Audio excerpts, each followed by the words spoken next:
We're coming to you live for the Built Ford Tough Studio. Boomer Esiason, Greg Giannotti. It's Boomer and Gio on the Fan. Simulcast across the country on CBS Sports Network and wherever you are in the free Odyssey app. Good Tuesday morning. This should be, we hope that it is, Sixers elimination day, Sixers elimination night as the series comes back to the Garden for a Game 5. Cannot give them any life, cannot go back to Philadelphia, and I am confident the New York Knicks will wrap things up. They are the better team.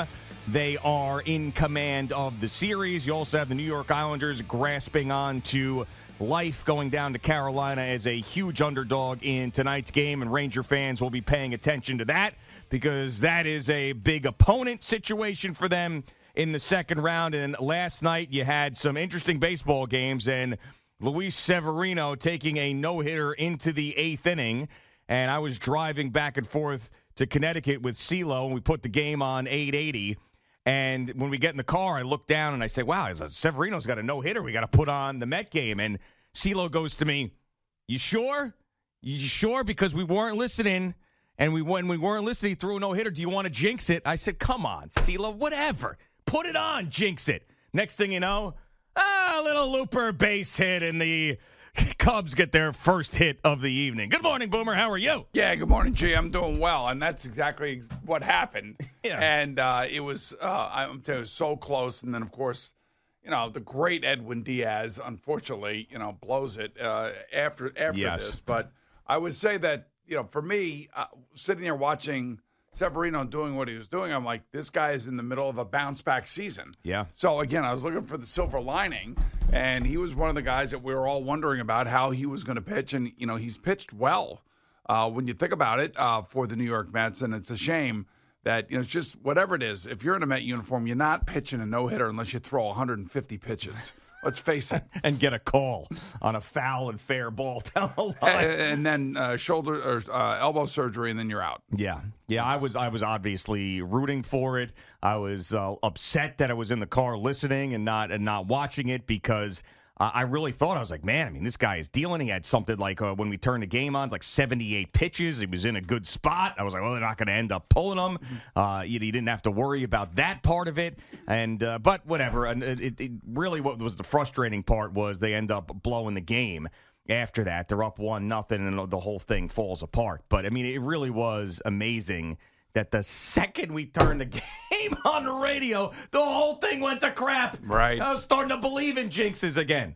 It's just stupid. And then you had the New York Yankees, too, as we were flipping back and forth to that, just not after an offensive explosion in the last couple of days. That was a classic That's Baseball Susan spot, because then you have a game where they can't muster anything offensively. Well, and the thing about the Yankees is that this is the new Baltimore Orioles. Yeah. They have been on the rise for the last couple of years, and now all of a sudden are a completely different team. And this is going to be a team that will give the Yankees every ounce of their dollar back right in their face. You know what I mean? So the point is that this is a team that's been building. It's been bad. It's finally turned a corner. It's got new owners. There's a new feeling around the team down there. I have friends who are Oriole fans that have been in the, I've been in the dark room for the last 15 years. Yeah. And now all of a sudden they see the light at the end of the tunnel with some of their young players.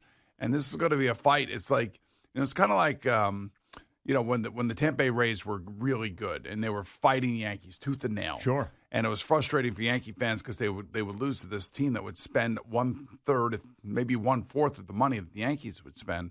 But I would just say that when you look at the lineup of the Orioles, there's a lot of really good young players on this team. And this is now going to be the new rivalry, or I should say a rivalry renewed between these two teams. And it's going to go on for quite some time because the Yankees are going to spend. And the Orioles I kind of feel like they've built it the right way. They've gone through some really off and lean years, made some really good draft picks. And I don't want to say they're loaded, but I will say that they have to be a top 5 team right now in baseball. Yeah, in last year they just burst onto the scene and everybody thought that they were going to collapse, and they didn't, and they've come back and been great again this year. And really the difference between the Rays and what the Orioles are doing now and the Yankees is when the Yankees had that influx of youth and guys that they had brought up, a lot of them didn't work out.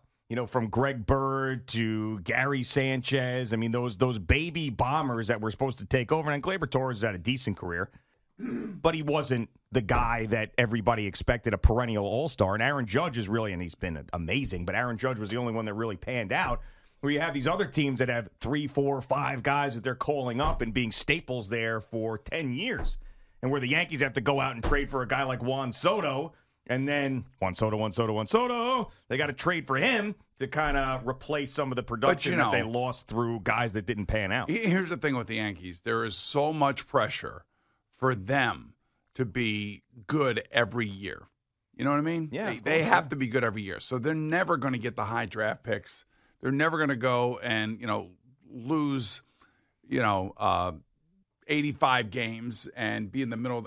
They're always going to be competitive. So these other teams can go through 3, 4, 5 years of having to rebuild, kind of like the Milwaukee Brewers, and then add a specific free agent here or there, and then they can build their team. And I think that's what the Mets are trying to do right now. Yeah. I think we all feel like that's what the Mets are, even though they do have legitimate big-time baseball players. It's this team 2 years from now is going to look so different. Well, yeah, that's what they did at the trade deadline last year. You can't tell me that David Stearns wasn't advising the Mets when he didn't have the job. You know what? He definitely was. Yeah, I think he was too. But, the interesting thing watching the Cubs, who's their manager? Craig Counsell. Yeah, right. The guy who was supposed to be here. Right, exactly. And the Cubs paid him an insane amount of money. And there was just no reason to end up paying that amount, so they end up going in a different direction. But yeah, and I'm happy the Mets didn't break the bank on that, because that would have been one of those things that just felt like Steve Cohen was doing something to try to flex his financial muscle, because he wasn't going to be able to be allowed to do it with the roster with David Stearns in his first year. So, yeah. And it doesn't count against the luxury tax. So I'm happy managers are great. There's a couple of them that really make a difference, but most of them do not. So I'm really glad they didn't give him $100 million or whatever the hell the Cubs gave him. I still have to get used to these city uniforms that they're wearing. Yeah, we have a couple. I know we do. Yeah. But like seeing it up close and personal is one thing, but seeing it with the white pants and the stripe and, everything gray and black. And with the purple accent. Yes. Yeah, I like it, actually. I believe it or not, and I'm usually not someone who likes these third jerseys, but they're subtle enough for me to be happy with them. And it does have the flair of the 7 line, and it still has the pinstripes and the NYC that sort of has that New York Giants, baseball Giants font. Yeah. So, I actually like them. And I wasn't sure how I'd feel about them when I saw them on the players, because I got to look at it first just when they sent us the jerseys, but I like it. And all the problems that they've had with jerseys this year, like they actually look like better quality than the actual jerseys that they wear. Well, I've done a Sports Minute on it. Oh, have you? I have, and not specifically the Mets uniform, but the problems that Nike and Fanatics have had, and how they basically are saying that they're in the midst of rectifying it, and all the shortages and all the different problems that have showed themselves are in the midst of getting fixed. Good. Well, so just to make everybody happy, Well, yeah, they had to do something about that. All right. So where are you mentally tonight with the New York Knicks? Because this is going to be first of all, I didn't know I was stepping into something yesterday when I brought up the fact that I was trying to be nice to Richard Jefferson. Oh, God. Yeah. I did not know. Like, I listened to it. I don't get perturbed by it. It's a national broadcast. It's not Breen. It's not Clyde. It's not Wally. It's not the guys that know the team. And I kind of understand that. And I try not to get upset by anything that they say, because it really doesn't matter what they say. That they're calling a game how they see it. Now, I know you told me yesterday he may hate the Knicks, and maybe he does. Oh, he does. All right, okay. All right. So 100% does. You have basically now said that it's a done deal. He hates the Knicks. I think 100% that hate is a strong word, but he dislikes the Knicks. And here's the difference, because I know exactly what you're saying, and I have talked fans off of this for years when they think that someone like Joe Buck hates their team or Troy Aikman is only rooting for the Cowboys. And I say that they're wrong. That's not what it is. You're just used to maybe your own broadcasters, and then when you get a national broadcast, you're upset about it because they're not pumping your team up like if it's baseball like Gary Cohen or Howie Rosewood. So I've always taken your side of that with the Richard Jefferson thing in other instances. However, Richard Jefferson takes it to a whole nother level. All right, so I don't necessarily hear it the same way some other people hear it, but what's amazing to me is that he is in an ex-beef with the great Ben Stiller, of all people. That's right, back and forth. I love Ben Stiller. I mean, and Ben Stiller's going back and forth, and I guess look, we all know that Embiid gets foul calls. We all know that Embiid whines to the officials constantly during the game. We also know that he has turned into a dirty player, especially in this series. Mm-hmm. I mean, and it is intense, and there is no question about that. That's one of the reasons why I love the fact that guys like Anunoby and Achua and Hart and Brunson are not afraid to go down in there and go run into him. You know what I'm saying? Yeah. So I kind of enjoy all of this, but I had no idea that there was this much disdain for Richard Jefferson. I tried to take his side yesterday, and man, you would have thought that I was defending Adolf Hitler or something, for God's sake. I mean, the Knicks fan is upset, man. Oh, they God, are kidding. Pissed, and which I love the passion about it. But I mean, I felt the same way. It just and also Richard Jefferson being the net that he was, and you just know that he probably had that inferiority complex all those years when they were having success and nobody cared about the Nets even when they were winning. Right. I mean, he just has this thing against the Knicks, which is fine, but you got to drop that crap when you're calling the game. Here's the thing. That would be like Pittsburgh Steelers fans being mad at me because I was a Bengal. Maybe Patriot fans mad at me because I was a Jet. Maybe the Cleveland Browns fans mad at me when I would say, but you would call the game professionally. That's the difference. Is like you would be objective calling the games, and people would probably just assume you were against their team when you weren't. And if you play some of the clips back, say, "Listen, I'm just being objective. I'm criticizing this side. I'm criticizing that side." Richard Jefferson just makes it clear. I mean, I must not be listening. I mean, you feel like he wants the Sixers to win. I really must not be listening close enough. Well, yeah, maybe not. I don't know. Because we don't get him a lot. I mean, I don't know. He sounds annoyed that the Knicks are good. He just sounds. I don't. Are you real? I mean, obviously Ben Stiller thinks so. Well, yeah. I mean, most Knicks fans think so. And I'm telling you, it's not one of these things where the Knicks fan is being overly sensitive. I mean, it is clear. Okay, all right. That this guy can't drop his hatred of the Knicks and call the game objectively. Look, I am not even going to argue it because I can't.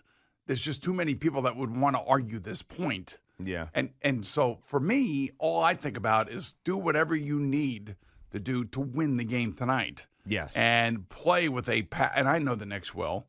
And the Garden is going to be on fire tonight. No, this is a must-win, must-crush, must-embarrass the Sixers type of night. I mean, this is send them in to the second round with authority, with style. Don't get dragged down into the mud with the Embiid stuff.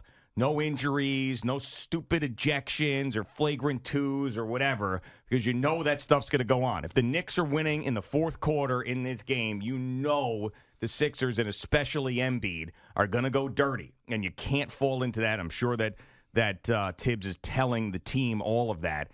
I mean, but I want this to be a statement game for the Knicks where not only did we beat you, we took care of you in 5, and you're walking out of here with your head down after you guaranteed that you were going to win the series. I mean, that's going to be – and I have full confidence. I mean, I said after they lost Game 3 that I thought the Knicks were going to win in 5. So I don't think there's anything wrong in being confident in the team. I am not cocky about them, but I am confident in what I've seen in this series that the Knicks are the better team, and they're going to win tonight at home. Well, from your lips to God's ears. From your lips to God's ears, bro. Yes, bro. 877-33. All right, Boomer and Gio on the Fan and CBS Sports Network. We'll get Jerry in here in just a couple of minutes. Just getting started on this busy Tuesday morning on the Fan.